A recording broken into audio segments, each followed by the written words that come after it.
kemarin apa namanya umroh bawa jamaah sama anak-anak juga, seperti apa sih maksudnya? Aku ceritain aja ya. Alhamdulillah bersyukur kepada Allah Subhanahu Wa Taala karena kemarin diizinkan oleh Allah untuk berangkat umroh. Memang setiap tahun itu saya punya tugas untuk membimbing jamaah umroh dan haji. Makanya insya Allah kalau diizinkan sama Allah tiap tahun itu memang ada jadwal untuk umroh dan haji insya Allah. Nah setiap tahun alhamdulillah ada travel ya, Persada Indonesia memberangkatkan sekitar 15 orang para guru-guru Quran dari pesantren kami, pesantren Tahfidz Maskanul Huffaz. Jadi saya nggak hanya berangkat dengan keluarga komplit, tapi juga dengan guru-guru Quran setiap tahunnya. Siapa aja yang berangkat kemarin itu ada ibu, alhamdulillah setelah kejadian yang luar biasa. Kalau ibu sih mengatakan dirinya ibu ini udah mati suri kata beliau ya.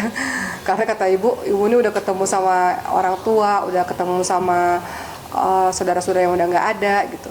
Karena ibu kan memang beliau itu kan nggak bernafas 5 menit kan, dan jantungnya nggak berdetak selama 5 menit dan memang udah dingin, udah pucat gitu pada saat itu waktu di ICU selama 11 hari. Jadi nggak ada yang menyangka bahwa ibu bisa kembali sehat seperti sedia kala dan bisa kembali umroh lagi gitu. Alhamdulillah dokter menyatakan ibu sehat dan bisa melaksanakan umroh. Jadi ibu kemarin berangkat umroh sama kita, kemudian tentu saja dengan anak-anak, 4 orang anak ini. Saya bersyukur pada Allah, mereka juga tiap tahun berangkat umroh alhamdulillah. Dan selama berada di kota Mekah memang tidak sekedar umroh, karena kami, khususnya saya punya tugas gitu ya, tugas untuk membersamai para jemaah setiap hari. Jadi setiap hari itu saya punya tugas setelah selesai ba'da asar sama qabla asar, sebelum asar sama setelah asar itu memang setiap hari itu mengisi pengajian atau mengisi ceramah. Di Madinah itu di pelataran Masjid Nabawi. Jadi biasanya dari travel lain mereka udah tahu tuh, oh mau kini adanya di pintu segini nih. Nah mereka biasanya datang gitu. Tiap hari ngisi di Masjid Nabawi dan tiap hari juga ngisi di Mekah. Di Mekah itu kita ngisinya di rooftop tiap pada subuh kalau di Mekah. Jadi saya punya tugas setiap hari membersamai para jemaah gitu. Berarti ini perdana juga anak-anak khususnya Sulaiman mungkin ya Uma?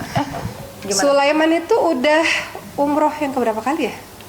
Ini Sulaiman yang kedua kali umroh. Ini kan tapi makin ngerti ya Uma ya di usia. Ya, Masya Allah, banyak kejadian ya.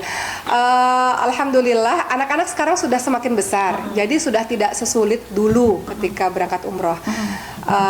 Alhamdulillah, dan anak-anak sudah semakin mengerti. Jadi kalau kita misalnya saya mengajak ke Raudhah, nah di sini ada makam Rasulullah, nah di sini ada mimbarnya Rasulullah. Jadi mereka ngerti ibadah yang mereka lakukan itu atau tempat yang mereka datangi itu ada ceritanya tersendiri gitu, ada kisah-kisahnya tersendiri. Jadi mereka ngerti. Saya tidak mau membiarkan anak-anak datang ke satu tempat sementara mereka nggak ngerti gitu.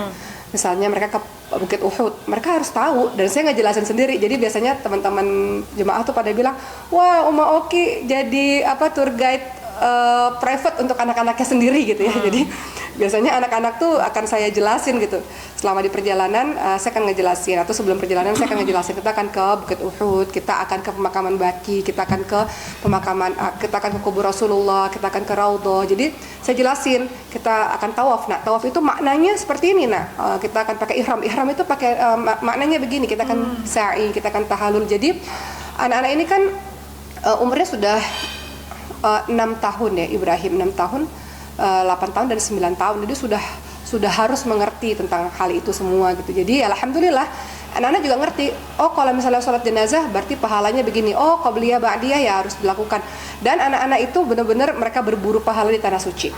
Jadi mereka bilang, Umah kalau kita berbuat baik pahalanya banyak kan Umah di tanah suci? Iya banyak. Akhirnya Masya Allah ya, ini nggak pernah dilakukan di rumah. Jadi mereka selalu bilang, kalau saya lagi ke restoran, mereka berebut, Uma mau apa? Uma mau kerupuk, Uma mau buah, Uma mau nasi, mau apa lagi Uma? Jadi saya tinggal duduk dengan tenang di restoran, nggak ngapa-ngapain. Mereka selalu bilang, Uma mau air, Uma. Jadi mereka rebutan mau ngambilin makanan, alhamdulillah. Jadi saya bahagia dilayani oleh anak-anak. Itu nggak pernah dilakukan di rumah ya, hanya di kota Mekah, Madinah saja. Terus mereka memang senang berbagi karena mereka bilang, mau dapat pahala. Jadi mereka memang selama di tanah suci itu sering ngambilin air zam-zam, dibagiin ke jemaah-jemaah. Kemudian mereka beli kurma, dibeliin sama neneknya, mereka bagiin ke jemaah. Mereka beli permen, mereka bagiin ke jemaah gitu. Jadi kebiasaan yang mereka lakukan selama di tanah suci itu adalah tiap hari berbagi kurma, berbagi air gitu. Ya alhamdulillah. Nah, selain anak-anak yang semakin mengerti dengan ibadah mereka sendiri, ada yang istimewa juga nggak cuma dari umrah kemarin itu? Apa ya, banyak ya, soalnya 2 minggu ya kita berada di sana. Dan ya biasanya saya kan juga setelah ceramah kan ngajar ngaji tuh, bikin halakoh lingkaran-lingkaran gitu kan, bisa anak-anak ngaji. Dan biasanya juga anak-anak lain juga ngikut nimbrung gitu, anak-anak dari negara lain. Alhamdulillahnya Maryam sama Khadijah ini kan udah lumayan bisa bahasa Arab gitu. Jadi itu juga yang penting. Jadi mereka bisa berkomunikasi dengan anak-anak ini. Pun sekarang alhamdulillah saya udah bisa menyuruh anak-anak saya untuk nawar karena mereka bisa bahasa Arab kan, si Maryam ini udah bisa bahasa Arab, untuk nanya ke resepsionis gitu, untuk apapun yang berkaitan sama orang tuh mereka udah berani dan mereka udah bisa gitu. Jadi mereka bisa bahasa Arab, anak-anak bisa bahasa Arab, bisa bahasa Inggris. Jadi orang-orang yang nggak bisa bahasa Inggris pun Maryam juga bisa bahasa Arab. Jadi enak untuk minta tolong, bukan nyuruh ya, minta tolong gitu. Enak untuk minta tolong ke anak-anak gitu, karena mereka udah bisa ngomong sendiri, udah bisa udah bisa nawar sendiri gitu pakai bahasa Arab, alhamdulillah. Jadi praktek bahasa Arab lebih banyak sih sebenarnya di sana. Dan Maryam Khadijah ini kan karena sekolahnya di sekolah Arab, pakai bahasa sehari-hari, bahasa Amiyah juga. Jadi ketika di Mekah Madinah mereka bisa berkomunikasi dengan orang-orang di luar gitu. Orang-orang yang pakai bahasa Amiyah, bahasa sehari-hari itu bisa gitu. Termasuk kemarin ngaji anak-anak Palestina ya, Umay? Iya, jadi ngajar anak-anak Palestina. Maryam juga ngajar ngaji kepada anak Palestina tersebut, yang ngobrol gitu. Cuman ya lucunya kadang-kadang kalau lagi belanja kan, kadang-kadang Maryam tuh suka bilang kan, kadang-kadang saya juga ngobrol pakai bahasa Arab sama penjaganya, terus Maryam juga ngomong pakai bahasa Arab. Jadi Maryam bilang, nggak usah beli, itu mahal banget gitu. Tapi dia lupa pakai bahasa Arab, jadi orang itu ngerti juga gitu. Jadi kok kamu malah nyuruh ibu kamu jangan belanja sih gitu. Jadi ya saya udah mulai ngerasain dampaknya. Kalau dulu kan anak-anak masih belajar bahasa kan proses kan, teman-teman semua. Maksudnya semakin sering dipakai, semakin sering ada komunikasi atau ada partnernya, semakin lancar gitu. Jadi saya ngerasain anak-anak udah mulai bisa berkomunikasi di tahun ini sih. Baru nyadar gitu, ternyata anak-anak bisa berkomunikasi seluas itu gitu dengan orang-orang di sekitar. Jadi ya alhamdulillah. Sama selama di kota Mekah itu tentu saja karena anak-anak ini kan umrohnya pada masa mereka sudah masuk sekolah 2 minggu pula. Jadi begitu pulang ke Indonesia langsung ujian. Jadi selama di kota Mekah itu adalah les juga online sama gurunya. Tugas saya adalah dari semua anak-anak saya yang paling agak sulit belajar adalah Khadijah. Itu paling sulit belajar. Kalau yang lain-lain aman lah, alhamdulillah terkendali. Kalau Khadijah ketika dia online sama gurunya, saya duduk di bawah. Kerjaan saya adalah menggerak-gerakkan kaki Khadijah, mengelap kakinya dengan tisu basah supaya nggak tidur. Karena dia dikit-dikit begini. Jadi tugas saya adalah membasahkan kakinya, mencuci kakinya, menggerak-gerakkan kakinya. Jadi kalau andaikan ada CCTV gitu ya, saya ada di bawahnya Khadijah.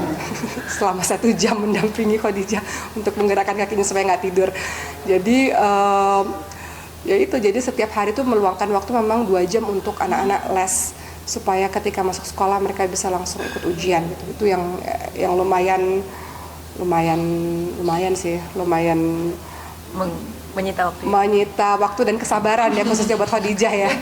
Karena entah kenapa kalau belajar pasti gini dia tidur, giliran suruh main rame gitu, semangat. Jadi ya kalau ada CCTV itu kelihatan saya yang menggerak-gerakkan kakinya biar nggak tidur gitu. Dengan maksudnya Maryam udah bisa dilihat dengan komunikasi yang lebih luas, dengan bahasa Arabnya itu udah jadi maksudnya lebih pede gitu nggak semua untuk kan Maryam udah mau ke Mesir gitu, bagaimana? Iya, sekarang ketika ngelihat anak-anak khususnya Maryam ya, Khadijah juga masih berproses. Maryam sekarang udah lebih luas dalam bahasa Arabnya. Saya tanya sama Maryam takut nggak nak pindah ke negara baru gitu? Terus dia bilang enggak, saya nggak takut. Cuman sekarang ini karena mendekati bulan pindah, sayanya jadi agak ciut gitu hatinya ya. Ciut itu karena aduh gitu ya, maksudnya nih anak ada Sulaiman, ada Ibrahim ya, maksudnya masih itulah, masih gimana nih gitu. Cuman ya insya Allah mudah-mudahan Allah bantu semuanya. Yang jelas sekarang anak-anak masih terus belajar karena katanya ujiannya sih bulan Mei akhir ini gitu. Jadi kita masih terus mempersiapkan anak-anak. Jadi teman-teman mohon doanya aja Kita nggak tahu, saya nggak tahu kedepannya gimana, tapi mohon doanya aja semoga semuanya lancar lah, karena kan tujuannya emang benar-benar buat belajar, buat menuntut ilmu, nanti setelah itu bisa balik ke Indonesia dengan lebih berilmu lagi gitu, mudah-mudahan ya lebih bermanfaat lagi gitu. Tadi Uma yang tadi Mariam kasih tahu kalau itu bajunya mahal yang 20 juta itu nggak sih, bukan ya? Apa? Yang tadi kan Mariam kasih tahu bahwa ini jangan beli Uma karena bajunya Oh, mahal. iya. Itu yang dalam rupiahnya 20 juta benar ya? Iya benar. Gitu. Iya, kita kaget ya, teman-teman. Banyak kejadian sih di Mekah tuh, banyak kejadian, termasuk saya nggak nyangka ya teman-teman semua. Indonesia tuh kan kalau kita tuh punya baju tuh bagus-bagus kan, dan harganya tuh terjangkau. Tapi kalau di Mekah Madinah kan modelnya itu aja tuh, abaya lurus-lurus begitu kan. Kemudian saya nggak nyangka kalau ternyata harganya tuh 20 juta rupiah. Jadi saya cukup kaget kok ada baju harganya segitu gitu. Jadi kata Mariam, usah itu mahal banget, kali linjit dan terus saya bilang siapa juga yang mau beli, ini mahal banget, nggak worth it gitu loh, harga 20 juta baju tuh buat saya di Indonesia bisa dapat berapa lusin kali gitu bajunya gitu. Terus kalau ketika di Mekah Madinah kemarin kita juga coba untuk naik skuter. Jadi umrah itu anak-anak coba semuanya. Kita umroh tuh 3 kali. Jadi umroh jalan kaki, umroh naik kursi roda, anak-anak nih maksudnya, sama umroh naik skuter. Nah giliran udah naik skuter, keterusan mereka mau naik skuter. Terus saya bilang, nih skuter nih pahalanya nih nggak sebanyak jalan kaki, kita harus jalan kaki lagi nih, udah naik skuter aja Uma gitu. Jadi pertama sengaja saya ajak anak-anak umroh jalan kaki, jadi mereka ngerasain. Tapi mereka bilang, soalnya kalau umroh katanya, terus dia bilang orang-orang keteknya kan begitu, dia bilang gitu. Bau ketek umroh. Anak-anak ya. Jadi mereka bilang bau ketek, mereka bilang gitu, kata mereka gitu ya. Cuman saya bilang memang begitu nak, gitu. Orang-orang kan emang gede-gede kan kecil-kecil gitu. Terus mereka bilang iya Uma bau ketek gitulah. Tapi saya bilang ya itu bagian proses ibadah yang harus dijalani gitu. Terus abis itu anak-anak ngerasain naik kursi roda, terus habis itu anak-anak ngerasain yang namanya naik skuter. Jadi sekarang kalau teman-teman mau umroh tuh pilihannya ada 3 cara ya, teman-teman bisa jalan kaki. Tentu kalau bagi saya paling nikmat tuh jalan kaki ya teman-teman semua, karena kita bisa menikmati berdoa ketika jalan kaki, kita bisa menikmati setiap langkah kaki kita itu dengan bermunajat kepada Allah gitu. Tapi memang anak-anak lebih senang katanya naik skuter gitu. Ya kita ingin cobain semuanya sih.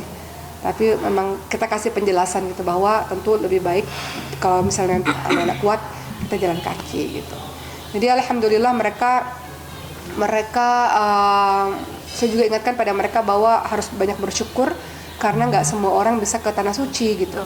Sementara anak-anak ini udah berkali-kali ke tanah suci. Kemudian anak-anak juga lihat kan, saya kan ketika berada di kota Mekah Madinah itu bukan hanya sekedar umroh tapi kan juga berdakwah gitu, punya tugas dakwah gitu. Jadi saya juga ajarkan pada anak-anak, dan setiap kali dakwah kan anak-anak lihat dan dengar.